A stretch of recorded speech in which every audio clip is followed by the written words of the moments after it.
Salut les amis, c'est Orpheus, je suis super heureux de pouvoir enfin toutes et tous vous retrouver sur ma chaîne YouTube. Ça fait très longtemps que l'on ne s'est pas vu. Ma dernière review date du mois de février si je ne me trompe pas, et comme vous avez pu le voir sur ma page Facebook si vous me suivez au travers de celle-ci, eh bien j'ai énormément de travail, je le dis assez souvent, j'ai énormément de travail au niveau professionnel, ce qui m'octroie très peu de temps libre pour pouvoir faire des reviews de figurines. Pourtant Dieu sait combien j'en ai encore à monter et à vous montrer aussi. Et donc voilà, le peu de temps libre que j'ai, je le consacre à ma famille, fatalement c'est la priorité. Et aujourd'hui, j'ai un créneau de disponible, donc je me suis dit, on va retrouver tous mes chers abonnés au travers d'une review qui va parler, comme vous avez pu le voir dans le titre, de la nouvelle série Saint Seiya 2019 réalisée par Netflix.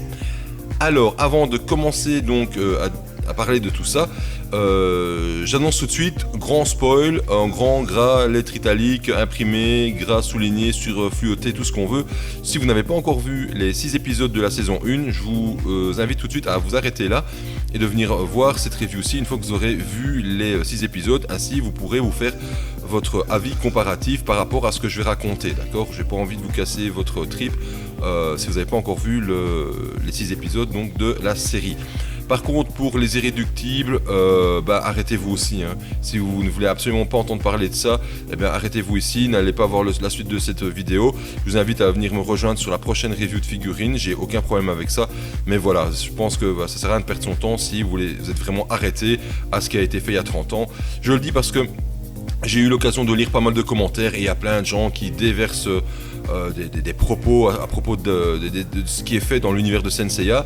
Parfois à juste titre, mais parfois à tort aussi. Et je trouve que ici, sur cette série, même si au départ j'avais des grosses craintes, vous allez voir que ces craintes ont quand même été légèrement balayées, je trouve, dans cette série. Donc voilà, spoil pour ceux qui n'ont pas encore vu, les irréductibles qui vivent dans un sanctuaire retranché au fin fond de la Gaule, je vous invite à ne pas voir la suite, sauf si vous voulez vraiment connaître mon avis sur la chose. Mais voilà, sinon on se revoit plus tard sur notre review, aucun souci avec ça, j'ai pas de rancune là-dessus, et je comprends tout à fait, vu que tous nos avis sont louables, et il n'y a pas de juste chose. Ici c'est mon avis personnel que je vais donner, donc voilà, ça doit être respecté et respectable. Voilà. Et le vôtre, votre avis est respectable et respecté. Donc pas de souci avec ça.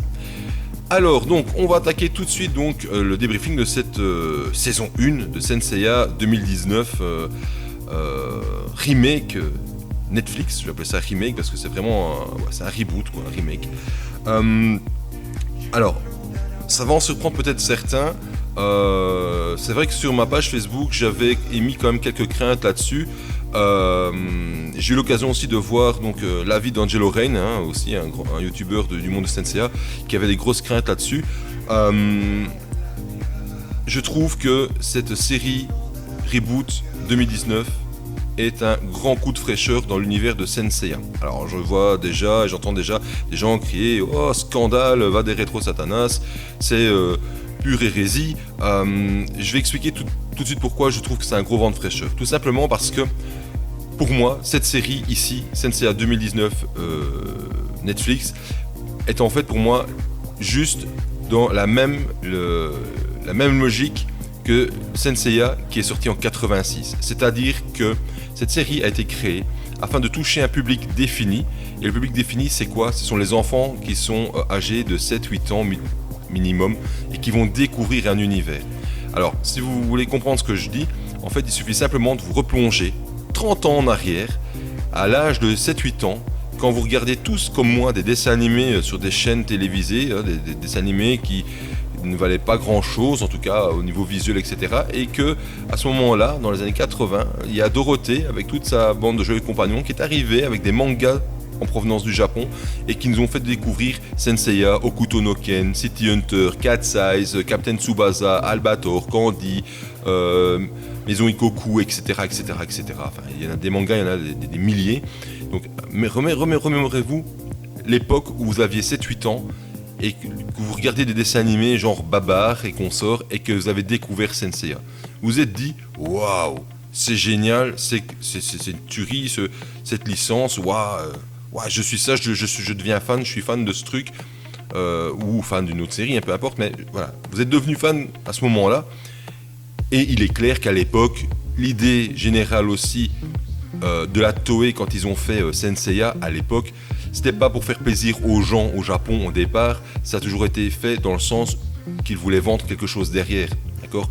Un animé, il a toujours été créé pour amener de l'argent de par sa diffusion et aussi amener de l'argent par les goodies qui sont réalisés et vendus par après, quel que soit le manga. Donc fatalement, eh bien, Saint Seiya, ils ont créé quoi ? Ils ont créé les Miklos, enfin non pas les Miklos, mais les chevaliers, les figurines vintage, c'était pas encore des Miklos, c'était les vintage. Ils ont créé toute cette série-là au Japon d'abord, qui ont été exportés ensuite vers l'Europe par après. Voilà, et c'était dans la continuité de la diffusion de la série. Donc, je vois plein de gens qui disent ouais, on sort des séries Saint Seiya dans le but de vendre. Mais oui, mais depuis le départ, c'est comme ça. Et ça fait plus de 30 ans que c'est comme ça. Mais il y a 30 ans, il y a personne qui s'était jamais posé la question de se dire ouais, on fait une série pour vendre des jouets. Mais voilà, ça a toujours été comme ça depuis le départ. Donc là-dessus, il n'y a pas trop à redire. Et en fait, la logique de cet animé 2019, elle a la même logique que l'animé de 86, c'est-à-dire que le but c'est de toucher un public bien ciblé, c'est un public qui a 7-8 ans, et de l'amener à découvrir un univers. Et le plus beau des exemples, c'est que justement mon petit garçon qui connaît Saint Seiya parce que j'ai des figurines à la maison, n'a jamais vu un animé de l'époque. Pourquoi ? Parce que je trouve quand même qu'il y a une certaine violence dedans, mine de rien, c'est quand même pas non plus quelque chose d'anodin, quand on regarde bien Saint Seiya, il y a quand même une belle violence dedans, surtout quand c'est les versions non censurées. Et mon petit garçon, il a regardé ici les 6 épisodes, et il a accroché. Donc, ce qui veut dire que tous les enfants de 7-8 ans qui vont découvrir cette série et qui ne connaissent ni d'Ève ni d'Adam Saint Seiya, parce que faut pas croire que tous les enfants connaissent Saint Seiya, en dehors des enfants d'adultes comme nous qui avons des collections et qui sommes fans de cet univers, il y en a énormément, il y en a des millions, des milliards qui connaissent pas, donc fatalement c'est ce public-là qu'on veut toucher, c'est pas les enfants des fans que la Toei veut toucher, c'est les gens qui ne connaissent pas.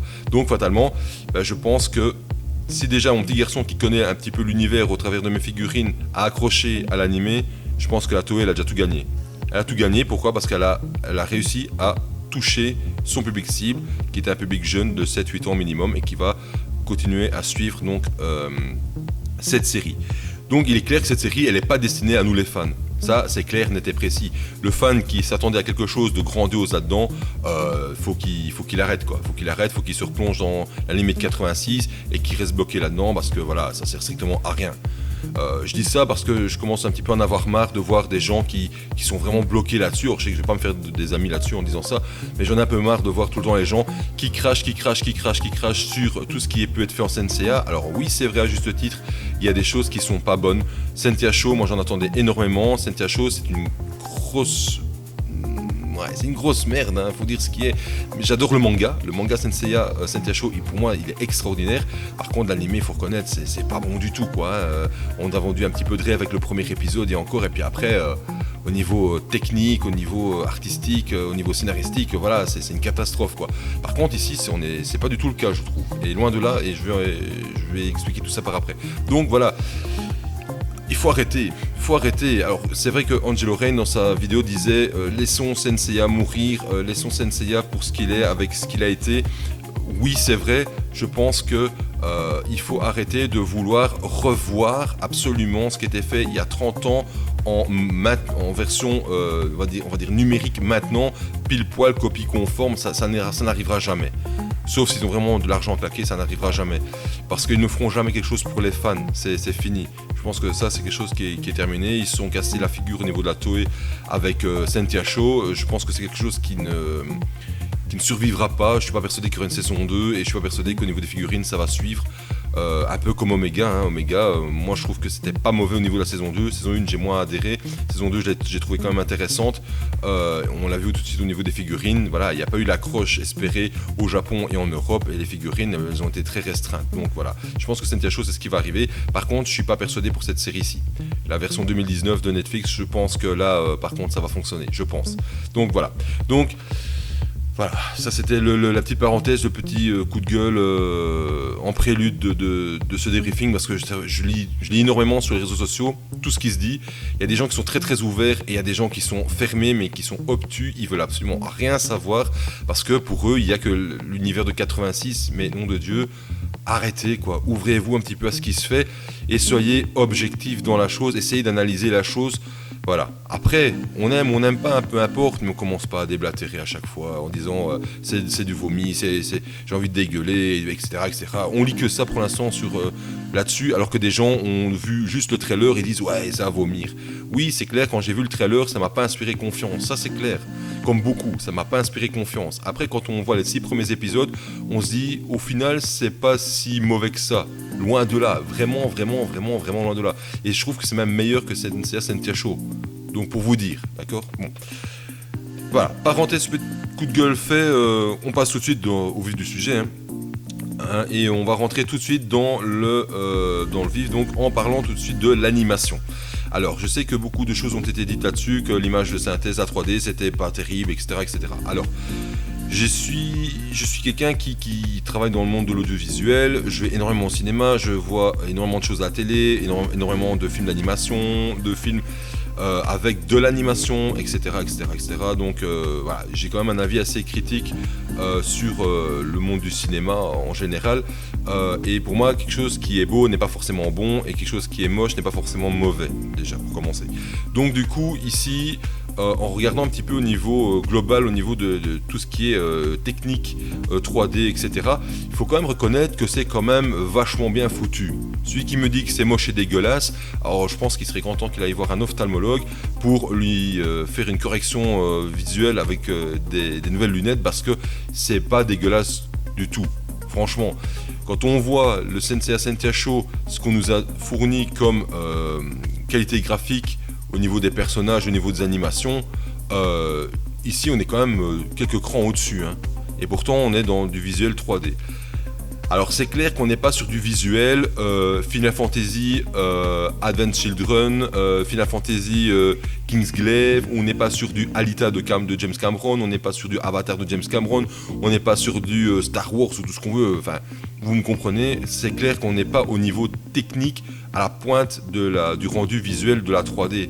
On n'est pas dans du Toy Story 4, d'accord. J'ai été voir Toy Story 4 ici récemment, on n'est pas du tout dans la même optique. Pourquoi ? Parce que ce sont des films avec des bien plus gros budgets sur lesquels on a du temps pour travailler. Ici c'est une série animée, qui dit série dit fatalement timing beaucoup plus court pour la production. Le but c'est pas de mettre 3 ans à réaliser 6 épisodes, ça doit aller très vite, d'accord. Donc déjà il y a un aspect technique, financier et budgétaire qui est derrière, et donc fatalement je trouve que c'est normal qu'on ait une qualité un peu moindre, d'accord. Mais néanmoins il faut quand même rester honnête là-dessus. Au niveau rendu visuel, ça donne quand même pas mal, et même au niveau de l'animation des personnages, d'accord. Alors oui, c'est clair, on n'a pas de la capture je veux dire full technique, hein, avec des capteurs partout dans tous les sens. Ça n'a pas été fait avec des personnages réels, etc. C'était animé par ordinateur, il n'y a pas eu d'acteurs pour faire les animations des personnages, mais néanmoins c'est quand même intéressant et quand même très bon.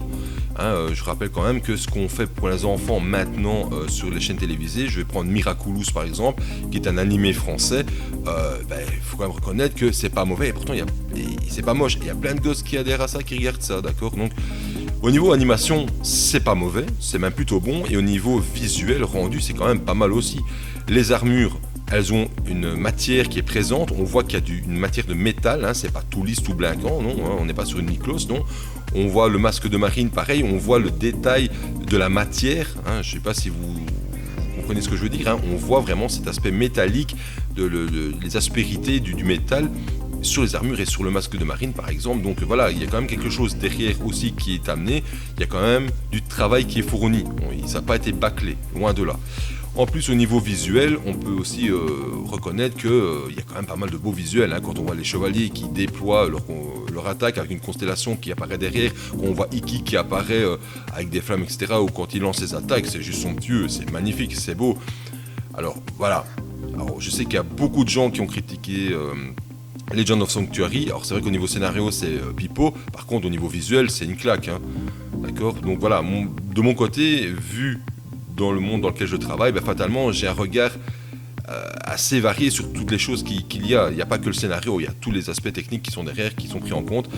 Et voilà, et comme je le disais, c'est parce que c'est beau que c'est bon. Et le Legend of Factory, il n'est pas bon, parce que le scénario, il est pourri, parce que c'est bâclé. Mais par contre, c'est très beau. Donc voilà. Donc au niveau donc, de l'animation, moi je trouve ça vraiment très bon, c'est vraiment pas mal. D'ailleurs, j'ai beaucoup aimé le générique aussi, générique qui est quasiment une copie conforme du générique d'origine, hein, un peu de choses près. Même la bande son est très bonne. Alors fatalement, elle est américanisée, elle est anglicisée, hein, c'est un texte dessus, donc une chanson en anglais qui est légèrement modifiée, mais voilà, moi je trouve que ça fait le taf, ça fait le boulot, et franchement c'est vraiment bon. Donc voilà, rien à redire là-dessus. Voilà, je suis assez surpris d'ailleurs. Au niveau donc visuel, je reste là-dessus aussi, donc au niveau des armures, hein, j'ai lu beaucoup de choses aussi. Oui, c'est pas normal, hein, c'est pas bien. À l'époque, on avait fait des armures V1 pour l'animé. Alors oui, il faut savoir que pour ceux qui ne le savent pas, qui n'ont jamais lu le manga, dans le manga, ils n'ont pas les armures V1 comme on les connaît dans l'animé. Donc ici, ils sont partis sur quoi? Ils sont partis sur le même principe que le manga. Ils se sont dit, on va faire l'armure avec voilà, les diadèmes, etc.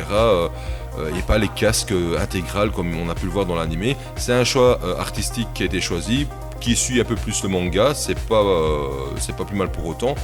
Et en plus de ça, ce que j'aime beaucoup aussi, parce que beaucoup de gens ont dit ouais c'est un mix entre les V2 et les V3, oui c'est vrai, c'est un mix entre les V2 et les V3 et même des choses qui n'existent pas. Et je dirais même, il y a même certains clins d'œil, par exemple quand vous regardez leur tenue en dessous des armures, ce sont des tenues qui rappellent très très fort au niveau de leur aspect, de leur texture, les armures, enfin les vêtements qu'ils portent en dessous de leurs armures dans le Legend of Sanctuary. Et je trouve ça vraiment pas mal. C'est pas tout lisse, c'est pas tout moche, il y a de la texture, c'est beau, c'est stylé. Donc moi j'aime vraiment bien.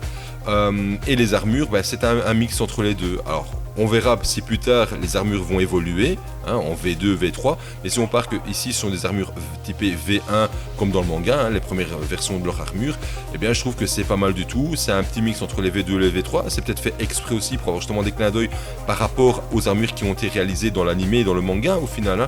Donc voilà, clin d'œil, peut-être, je suppose. Et donc on verra si dans le futur eh bien, ces armures vont évoluer. Mais en tout cas, moi je les trouve quand même vachement bien. Elles sont belles. En parlant d'armure aussi, on va parler du masque des personnages féminins. Pourquoi? Parce que, comme vous avez pu le voir dans l'animé, enfin dans la nouvelle série, eh bien Marine porte un masque, Shaina n'en porte pas du tout, et Shun est une fille, et Shun n'en porte pas non plus. Alors moi je pense, c'est ma vision des choses, je pense que le choix il était délibéré de ne pas mettre de masque aux personnages féminins à l'exception de Marine. Pourquoi? Et je m'explique. Tout simplement parce que Shun est devenue une fille. À la base, ici j'ai découvert très récemment via quelqu'un sur les réseaux sociaux que apparemment Kurumada à la base avait décidé que Shun était une fille et ça a été changé en cours de projet et il l'a transformé en en garçon androgyne un petit peu ambigu. Et je pense que oui, le fait que ici Shun soit une femme, ils n'ont pas voulu poser le masque sur le visage. Pourquoi? Parce que Shun, on voit toujours son visage et que du coup ça ferait une incohérence entre les personnages féminins et Shun si elle devait porter le masque et pas Shun. Par contre, donc du coup, pour moi, voilà, la logique c'est qu'ils ont décidé de ne pas en mettre. Par contre, le masque est porté par Marine. Pourquoi? Parce que dans le début du premier épisode, on voit Seika, la sœur de Seiya, qui a ce cosmos qui apparaît sur ses mains et qu'elle est prise en charge par Aliolia, donc le chevalier d'or du lion, qui la prend en charge parce qu'elle est blessée et qui l'emmène, on suppose, au sanctuaire. Et je pense que ce masque a été gardé par contre pour Marine dans le but de garder cette ambiguïté, ce doute quant au personnage de Marine. Je ne serais pas étonné que plus tard Marine soit en fait la sœur de Seiya. Voilà, je le vois comme ça, je pense que ce sera peut-être la sœur de Seiya. Alors j'entends encore les gens dire derrière leur écran hérésie, c'est pas comme ça. Oui, c'est vrai, c'est pas comme ça, mais n'oubliez pas une chose. Cet animé 2019 Netflix, il n'est pas destiné à nous les fans, il est destiné à toucher un nouveau public, un public qui ne connaît pas Senseiya et qui va se référer lui à l'animé qui est ici, d'accord? Donc c'est cohérent, ça va être cohérent, c'est une nouvelle version du truc, voilà, tout simplement.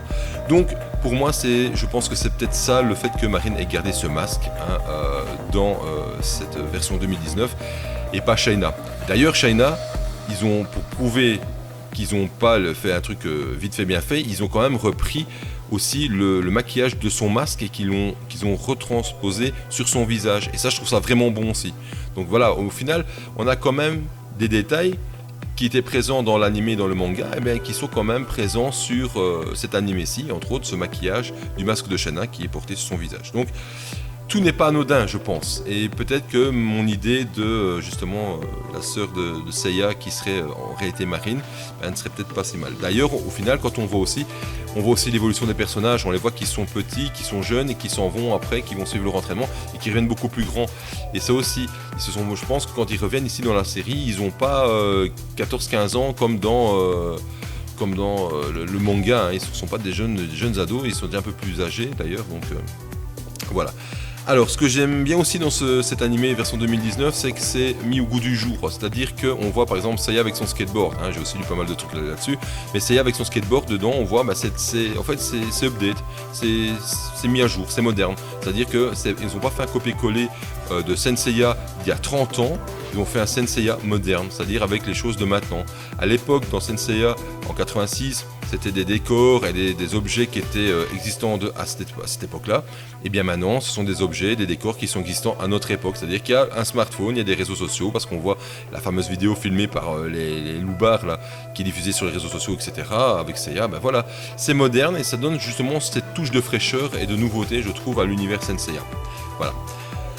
Donc là-dessus on va continuer, on voit l'entraînement de Seiya, ça j'ai beaucoup aimé l'entraînement de Seiya, ça reprend quand même la base quand même du personnage, hein, avec comment il apprend à gérer et à découvrir son cosmos. Par contre ce que je trouve dommage c'est que le combat contre Cassius il est trop court, beaucoup trop court, et que le truc qui dénote un petit peu là-dedans, qui m'a fait un petit peu tiquer, c'est le fait de voir qu'on embarque Cassius sur une civière. Alors pourquoi ? Parce que on explique quand même là-dedans, au début, enfin même après, non plutôt après ce passage-là, si je m'en souvenir, on explique que fatalement le sanctuaire regroupe des chevaliers mythologiques, etc. Qui sont des surhommes, qui ont des pouvoirs, etc. Et que c'est un lieu qui est caché du monde. Hein, c'est un lieu caché du monde. Alors pour un lieu qui est caché du monde, avoir une civière d'ambulance, je trouvais ça un petit peu kitsch, quoi. Enfin, je trouvais ça un petit peu bizarre. Donc je pense que si on avait pu zapper ce passage de civière, ça aurait été intéressant. Par contre, le combat, voilà, il est trop court. Alors on voit la Pandora Box de Seiya, c'est génial. Et puis on voit cette Pandora Box qui est transformée en plaquette. Là aussi j'ai entendu des gens, enfin j'ai vu des gens dire ouais scandale, ben oui et non pour finir, parce que la Pandora Box qui portait sur le dos des chevaliers, même dans l'animé on les voit pas porter ça tout le temps sur eux, hein, on les voit plus souvent en armure full time que porter leur Pandora Box sur le dos. Donc moi je dis pourquoi pas avoir justement ce côté un peu plus moderne de la Pandora, hein, qui se transforme en plaquette. Alors ici j'aime bien parce qu'on voit cette Pandora qui se transforme en plaquette, et pas comme dans Legend of Sanctuary où on voit qu'il n'y a pas de Pandora, que c'est une plaquette. Là je suis moins fan, hein, mais là on voit aussi qu'il y a le clin d'œil qui est fait au Legend of Sanctuary. Pourquoi ? Parce que la plaquette elle est présente, et en plus il y a le marquage au sol qui est présent comme dans le Legend of Sanctuary. Donc je pense que le clin d'œil a été fait à ce niveau là aussi. Et c'est pas, voilà, moi ça me dérange pas, franchement ça me dérange pas qu'il porte une Pandora Box sur le dos ou pas, enfin personnellement je m'en fous. Pour moi c'est pas ça le plus important, c'est, voilà, je trouve que c'est encore un petit vent de fraîcheur, de modernité, pourquoi pas, voilà, ni plus ni moins. Alors là-dessus, après ce combat, on découvre aussi donc Mitsumasa Kido et Saori, hein, qui est un peu plus jeune avec les cheveux courts. Où on voit donc Mitsumasa Kido qui explique donc un petit peu le tenant et les aboutissants du sanctuaire, etc. Pourquoi Seiya doit aller s'entraîner, et ça va aussi l'aider à retrouver sa sœur, etc. Et on voit que là-dedans il est accompagné d'une autre personne qui s'appelle Vandergrad. Alors moi ça m'a fait au départ un peu sourire parce que en fait on a décidé, enfin quand je dis on, hein, la Toei, ils ont décidé d'en fait mettre une origine sur le nom Grad.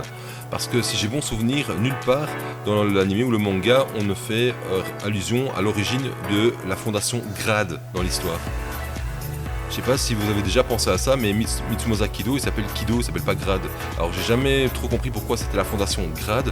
Ici, ils ont opté pour donner une origine, hein, parce que c'est Vandergrad. D'ailleurs plus tard, on parle aussi de la fondation, Fondation Grad, hein, si j'ai mon souvenir, dans l'avant-dernier ou dernier épisode de cette saison. Donc voilà, je trouve que, d'ailleurs on l'appelle Monsieur Grad, c'est pas compliqué. Donc voilà, je trouve ça pas mal. Après qu'ils soient tous les deux au courant du sanctuaire, etc. Voilà, c'est une adaptation moderne du truc, voilà. Et ça amène entre autres les chevaliers noirs, dont on reparlera après. Mais voilà, pour moi, pourquoi pas. Voilà. Là-dessus donc, Vandergrad, je viens d'en parler, la fondation Grad. S'ensuit là-dedans le tournoi galactique. Alors le tournoi galactique, là aussi, il y a des gens qui vont dire c'est n'importe quoi, ils font ça dans un endroit secret. En fait, ils sont partis sur un tournoi galactique clandestin. Oui, pourquoi pas. Après, maintenant, quand on y réfléchit, partant du principe que le sanctuaire est un lieu tenu secret du monde du commun des mortels, je me dis qu'au final, il y a 30 ans d'ici, quand on nous faisait un tournoi galactique avec des gars qui arrivaient vêtus d'une armure avec des pouvoirs surhumains et des météores de Pégase qui allaient à la vitesse du son, parce qu'à l'époque ça allait à la vitesse du son, et des chaînes d'Andromède qui agissaient toutes seules et un mec qui envoyait des morceaux de glace, devant tous des gens qui étaient là du commun des mortels, il n'y a jamais personne qui s'est posé la question de se dire tiens, est-ce que c'est normal d'avoir un mec qui a des pouvoirs comme ça? Voilà. Est-ce que c'est normal? D'ailleurs, si je dois faire un comparatif, dans Dragon Ball, quand on regarde un peu le manga Dragon Ball, dans les tournois, ils essayent d'éviter de montrer leur pouvoir dans les tournois. Et là, ça a été pensé dès le départ. Or, dans Senseiya, à la base, on s'est jamais dit tiens, on va essayer de cacher quand même les pouvoirs des gens, on va faire ça, un grand tournoi public, tout le monde va découvrir des mecs qui sortent de nulle part, avec des armures qui sortent de nulle part, qui ont des pouvoirs, mais démesurés. Et voilà, les gens vont jamais se dire ah ouais, c'est normal quoi. Non, voilà. Donc du coup, qu'ils aient fait un tournoi clandestin ici, au final, ça rejoint un peu le côté mystérieux du sanctuaire qui est annoncé dans le scénario. Donc voilà, pour moi, ça tient la route et c'est pas non plus, ça dénature pas. C'est moderne, quoi. C'est moderne. C'est un nouveau vent de fraîcheur. Je rappelle, ce sont un nouveau public qui est ciblé. C'est pas nous, les fans. Donc du coup, tournoi galactique, pour moi un peu trop court. Je suis resté quand même sur ma fin. Le combat de Geeky contre Pégase, c'était expéditif. Le combat de Yoga contre Ishii, c'était expéditif. Jabu contre Shun, expéditif aussi. Par contre, le combat entre Shiryu et Pégase, vraiment bon. Ça reprend tout ce qu'il y a dans le combat à peu de choses près, si ce n'est que Shiryu n'enlève pas son armure pour se battre contre Seiya, mais il y a quand même la mise à terre de Shiryu par Seiya et sa vie qui est sauvée en lui frappant le cœur. Donc voilà, ça quand même, ce passage qui est quand même hyper important là-dedans, il y est parce que c'est un passage qui permet justement de créer ce lien d'amitié entre Seiya et Shiryu. Et en plus de ça, ici les protagonistes ne se connaissent pas. Vu qu'ils ne sont pas ensemble au départ. C'est pas comme dans le manga où en fait ce sont des orphelins qui sont rassemblés au sein de la Fondation Grad. Ici c'est pas le cas. Donc voilà. Donc pour moi c'est un passage qui était important dans le manga, dans l'anime aussi, et qui était remis aussi dans cet anime 2019 et qui pour moi est juste correct. Il est juste correct, voilà, ni plus ni moins. Donc voilà. Ensuite, ce qui est un peu dommage aussi, c'est qu'on voit pas trop non plus le gain des armures par les différents protagonistes. On voit pas Shiryu gagner son armure, on voit pas Yoga gagner son armure. Par contre, on voit Yoga qui plonge dans la mer sous la glace auprès de sa mère. Ça, par contre, c'était remis, ça c'est bien. On voit Shun qui a un message, donc comme dans l'anime, qui était écrit par sa chaîne. Par contre, on ne le voit pas obtenir son armure non plus. Ça, c'est dommage. Par contre, on voit l'obtention de l'armure de Ikki. Alors je vais en parler tout de suite maintenant parce que c'est vrai que c'est quelque chose que l'on voit plus tard dans la saison, c'est dans le dernier épisode où on revit l'obtention de son armure au travers du retour de son attaque de l'illusion du phénix, donc qu'il subit. Et là par contre, là aussi je dis juste bravo parce que tout ce passage, cette transformation du personnage d'Ikki en personnage, en enfant bon et qui devient mauvais, il est retranscrit mais comme dans le manga, comme dans l'anime quoi. Et qui plus est, on explique même pourquoi le maître est comme ça. Donc Esmeralda explique que son père a été vu par quelqu'un et que après cette entrevue il est devenu mauvais et il a porté le masque. Donc c'est génial. Et je vais même aller plus loin que ça, c'est que lorsque Phoenix terrasse son maître, après que celui-ci ait tué sa propre fille, eh bien le masque tombe par terre et le masque change de couleur. Comme c'était dans l'anime et comme c'est dans le manga, ça change de couleur pour montrer la mort du personnage et justement cette transformation du personnage d'Ikki. Alors, seule différence, c'est que Ikki ne revêtit pas son ne revêt pas, pardon, revêtit c'est pas français, ne revêt pas son armure comme dans l'animé, dans le manga tout de suite, il doit aller la chercher dans le volcan, mais ça voilà, c'est anecdotique, et au final c'est même pas plus mal vu qu'on voit souvent Ikki assis dans un volcan pour se régénérer, donc voilà. Mais pour moi ce passage-là il est juste extraordinaire, hein. Le passage avec Ikki c'est waouh quoi, c'est là ils ont vraiment retranscrit le truc qu'il fallait pas louper quoi. Donc là je dis bravo à la Toei, c'est très très bon, là franchement c'est génial. Donc du coup, enfin la Toei et Netflix, hein, donc là je dis bravo. Ensuite, parce que je suis en train de lire mes notes en même temps, parce que j'ai tout écrit au fur et à mesure. Ensuite on va passer au Chevalier Noir.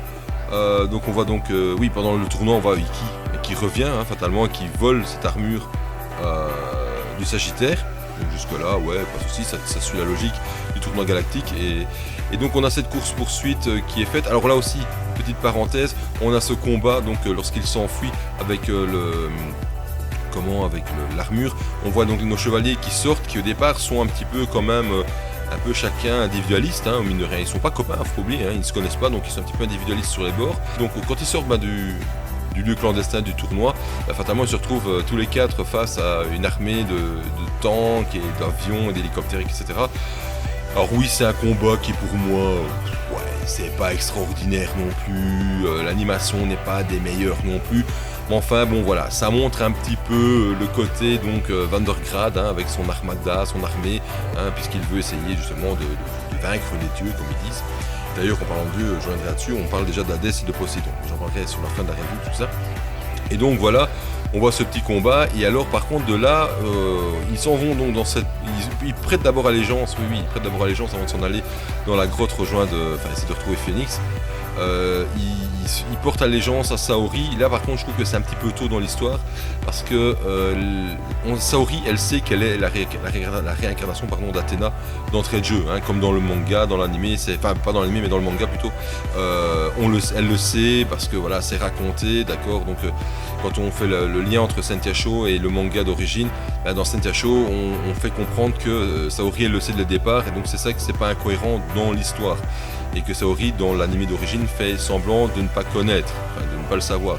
Donc ici, ça me dérange pas, sauf que voilà, l'adoubement des chevaliers en tant que chevalier d'Athéna, je le trouve un petit peu tôt. Je pense que si c'était venu au moment du départ vers le sanctuaire, ça aurait été le bon moment. Et pas tout de suite, parce que dans l'anime et dans le manga, ils prêtent pas tout de suite allégeance non plus à Saori en tant que réincarnation d'Athéna, quoi. Il y a quand même quelques événements qui se passent entre deux, dont avant que ça ne se fasse, donc voilà, je trouve que c'est un petit peu tôt. Après voilà, c'est fait, on ne sera pas revenir en arrière. Ça c'était le petit bémol, je trouvais, au niveau du scénario qui pêchait un petit peu, mais bon, voilà. Choix artistique et scénaristique, hein, que voulez-vous faire là-dessus, on ne sait rien y changer.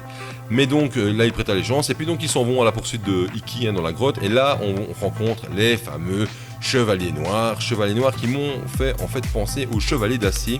Pourquoi ? Parce qu'on voit que le Vandergrad en question, en gros il a créé une armée de chevaliers en armure moderne métallique noire, voilà, avec des composants mécaniques et électroniques hein, dans leur cou.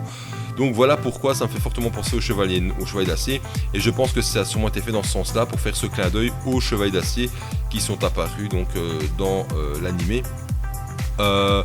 Après, le truc qui pêche dans les chevaliers noirs, c'est que bon, déjà on nous explique que ce sont des chevaliers qui ont perdu lors de combats pour l'obtention des fameuses armures.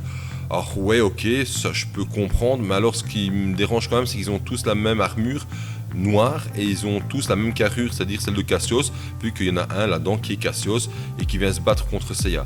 Alors là par contre je trouve ça pas bon, par contre, parce que Cassios il a quand même un rôle à jouer dans le manga et dans l'animé par rapport à Shaina et par rapport à Seiya et par rapport au scénario.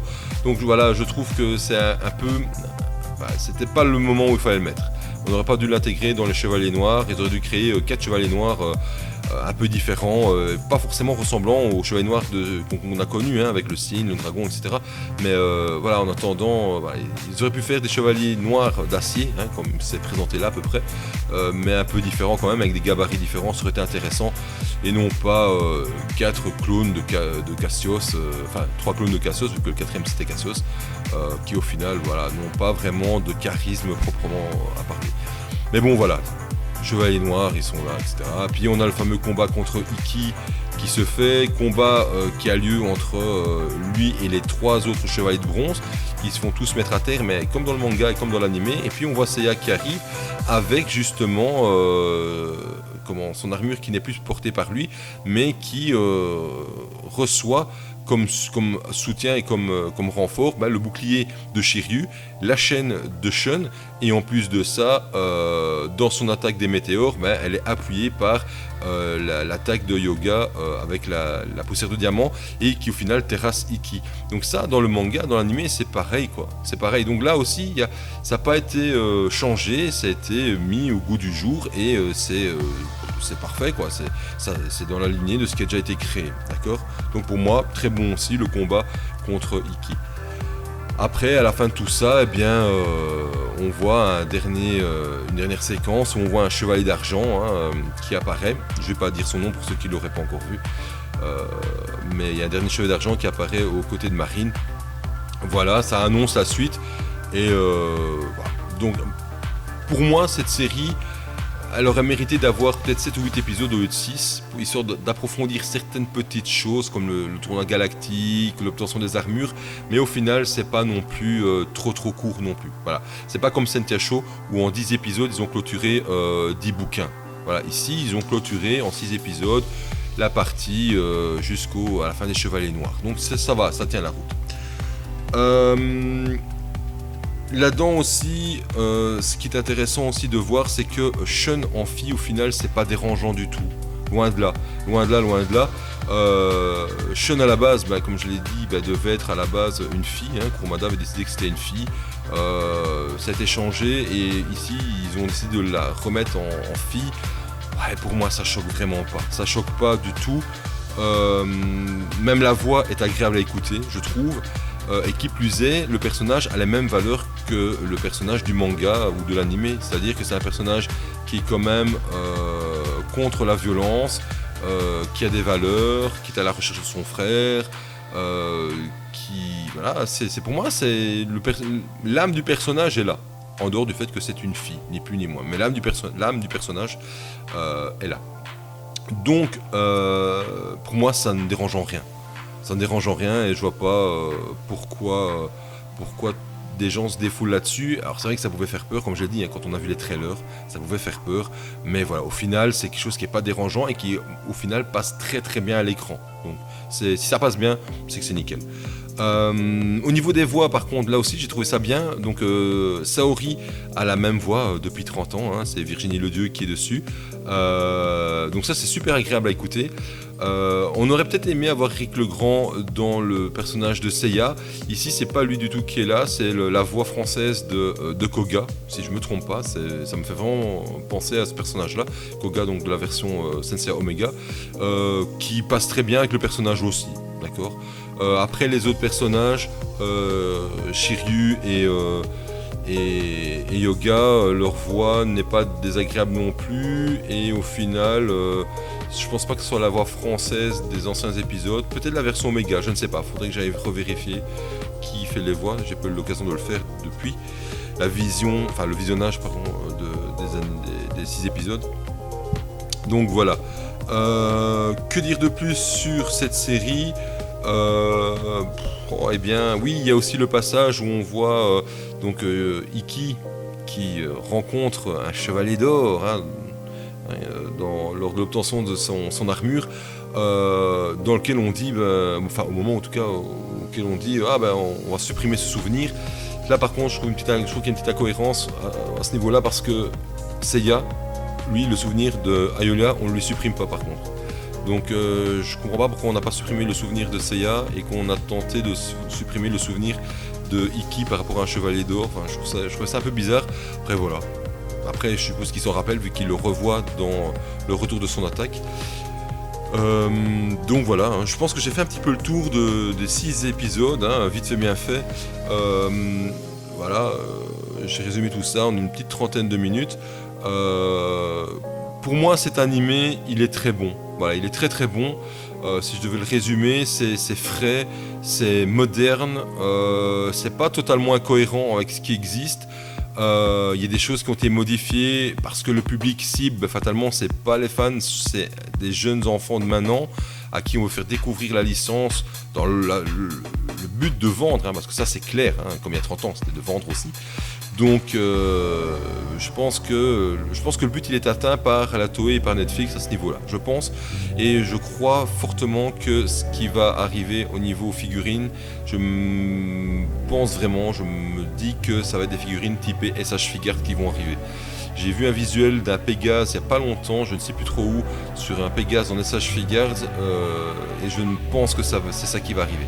C'est qu'ils vont nous sortir des SH Figuarts de la licence. Pourquoi ? Parce que ce sont des figurines qui peuvent être manipulées peut-être plus facilement par des enfants, qui sont peut-être moins fragiles à la manipulation que certaines pièces d'armure à clipser dans tous les sens. Et qui seront fatalement aussi peut-être plus abordables que ce qui est fait maintenant, et peut-être plus à moindre coût aussi au niveau de la fabrication, hein. C'est toujours la même chose, hein. C'est du merchandising, c'est du commerce, donc voilà. Donc je pense que j'ai fait un petit peu le tour de tout ça. Pour moi c'est un animé qui tient la route, j'étais très agréablement surpris. Je m'attendais vraiment à quelque chose de pas terrible. Au final, tout tient bien la route, ça tient bien. Pour le public ciblé, c'est parfait. Les vrais fans vont toujours trouver à redire là-dessus, c'est vrai. Après, chacun se fait son avis, chacun garde son opinion pour lui aussi. Enfin, il peut en faire part, mais voilà. L'opinion de l'un n'est pas forcément l'opinion des autres. Et moi, je suis ouvert à toutes les discussions, à tous les avis, à toutes les opinions des gens. Mais voilà, c'est vrai que pour l'instant, ça commence un petit peu à me saouler de voir des gens qui crachent dans tous les sens sur la licence. Voilà, ceux qui n'adhèrent pas à la nouveauté, au petit vent de fraîcheur qu'on peut apporter à une licence, quelle qu'elle soit, ben voilà, c'est tout. Gardez cette opinion pour vous et restez avec 30 ans en arrière. Voilà, hein. Je dis pas que c'est pas bien, hein. Mais voilà, qu'on arrête de défouloir sur les réseaux sociaux, ça devient usant. Franchement, ça devient usant. Par contre, des craintes, après avoir vu un trailer, ça peut être justifié. Mais de là à dire que c'est dégueulasse, c'est du vomi, c'est moche, c'est ci, c'est là, c'est tchic, c'est tchac, à un moment donné, je me dis, les gens qui crachent là-dessus, à vitam aeternam, je vous invite à postuler à la Toei, à Netflix, à tout ce qu'on veut, et d'aller donner votre griffe artistique à la licence pour voir si au final ce serait meilleur. Voilà, tout simplement. J'invite les gens qui sont bornés là-dessus à aller se dire, tiens, je vais moi réaliser quelque chose qui va transcender l'univers, qui va rebooster le truc. J'attends que ça, au final, j'attends que ça. Je me dis, le jour où ils nous sortent un Senseiya, une suite de Senseiya, mais qui dépote tout, comme ça a été les 13 premiers épisodes de Hades. Quand j'ai vu les 13 premiers épisodes, je me suis dit, waouh, là, c'est génial, quoi. Là, on y va à fond.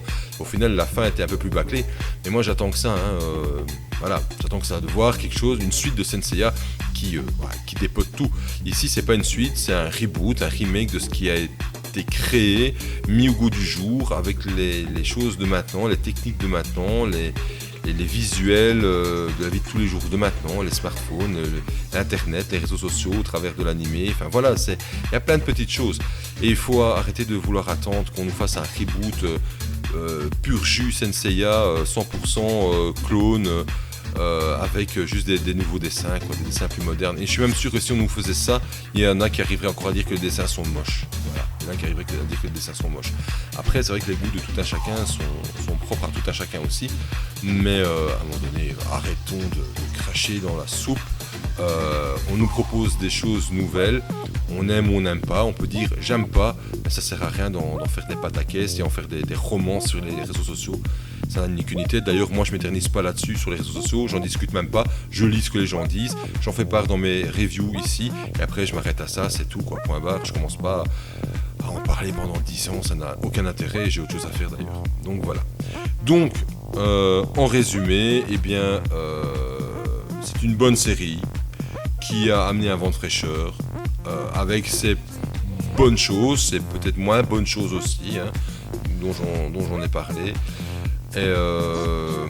Et puis voilà, à vous de faire votre opinion, laissez-moi des commentaires d'ailleurs en bas de la review, laissez-moi vos commentaires, faites-moi part de votre opinion, de votre point de vue, il peut être négatif, et votre point de vue peut être totalement l'opposé du mien, j'ai aucun souci avec ça, mais si vous me donnez une opinion à l'opposé du mien, faites-le quand même poliment, correctement, et commencez pas à déblatérer pour dire de déblatérer des insanités ou des grossièretés. Voilà, moi ça m'intéresse pas. Je suis là pour discuter avec les gens, avoir un débat ouvert. Moi, je suis ouvert à beaucoup de choses au niveau de l'animation, du cinéma, etc. Et voilà. Donc, j'ai aucun souci avec ça. Et quand c'est mauvais, je le dis. Je l'ai dit dans mes reviews Sentia Show. Il y a eu beaucoup de mauvais dans l'histoire. Je l'ai dit quand il y a eu des épisodes de merde. Je l'ai dit clairement que c'est de la merde. Voilà, ni plus ni moins. Ici, pour l'instant, sur 6 épisodes, il n'y en a aucun qui, pour moi, est de la merde. C'est tout. Tout est valable, tout est bon. Après, voilà, c'est clair qu'on n'aura pas une animation digne d'un Final Fantasy Kingsglaive ou d'un Avatar ou d'un Alita ou de tout ce qu'on veut. Hein. Pourquoi ? Parce qu'il y a du budget derrière. C'est une série animée qui amène fatalement des impératifs de timing derrière et ils ne peuvent pas s'attarder là-dessus. Ça, il faut bien que les gens comprennent.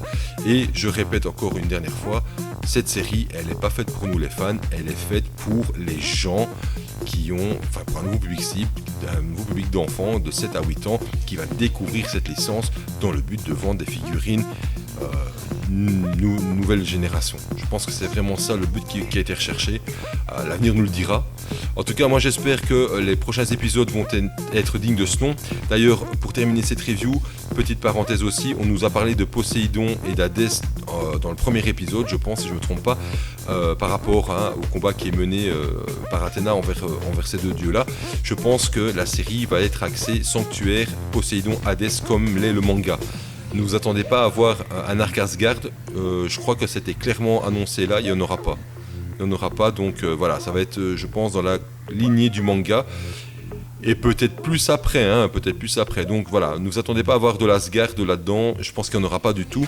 Par contre, je suis très curieux de voir l'évolution des armures, voir si elles vont évoluer comme dans le manga, et voir aussi comment ça va être amené au niveau de Poséidon et d'Hadès, parce que je suis quand même très curieux de voir déjà la partie sanctuaire, voir quel cheval d'argent on va découvrir, si on va découvrir Moses, Cerbère et compagnie, voir si on va pouvoir les apprécier visuellement et dans un laps de temps assez intéressant, pas que ce soit trop court, et voir aussi, fatalement, là je suis très curieux aussi de voir le combat des 12 maisons. Je suis curieux de voir le combat des 12 maisons. D'ailleurs, on voit déjà Mu apparaître auprès de Doko dans le dernier ou avant-dernier épisode ici, donc voilà. On a déjà une introduction qui est faite avec les Chevaliers d'Or déjà dans les 6 premiers épisodes, donc c'est déjà pas mal. Et je suis vraiment curieux de voir donc ce combat des 12 maisons, le combat contre Saga. Donc voilà. Et je suis curieux de voir aussi les marinas, comment ils vont être réalisés, modélisés, voir comment vont être modélisés les spectres, les renégats, etc. Je suis vraiment curieux de voir ça. Je pense que on pourrait être agréablement surpris au niveau de l'esthétique de cette série, et je pense vraiment que la Toei et Netflix, comme je vous l'ai dit tantôt, ils ont touché le public cible. Je pense que c'est fait. Je pense que le public cible, il est fait. Et d'ailleurs, c'est pas compliqué, ça a été fait pour les Américains. Il n'y a pas beaucoup de sang dedans, voire pas du tout. Le seul moment où on voit du sang, si j'ai bon souvenir, c'est quand Esmeralda se fait tuer par son père lors de l'entraînement, enfin lors de l'obtention de l'armure du Phénix par Iki. C'est le seul moment où on voit du sang. Donc on voit que c'est quand même ciblé pour un public jeune. Donc voilà, c'est pas non plus un monde de bisounours. Il y a de la violence et des combats, mais on voit non plus que c'est pas gore à outrance, parce que quand on voit quand même la version non censurée de Saint Seiya en animé, je rappelle quand même que il y a un peu plus de sang. Quand on lit le manga, c'est pas triste non plus, le signe noir qui s'arrache un œil, etc. Enfin, je veux dire, c'était quand même trash pour l'époque, faut pas oublier ça. Ici, on voit que ça a quand même été bien fait pour un public bien ciblé. Je redis encore une fois fatalement, et donc je pense que là voilà, le point a été marqué, le ballon est allé au fond du filet et la balle a été remise au centre pour voir l'évolution de cette série par la suite, qui à mon avis ne va pas traîner du tout. Donc voilà les amis, j'espère que ce petit débriefing sur cette nouvelle série Saint Seiya, ce nouveau reboot vous aura plu. J'espère ne pas avoir été trop long, j'ai tenu un petit 50 minutes.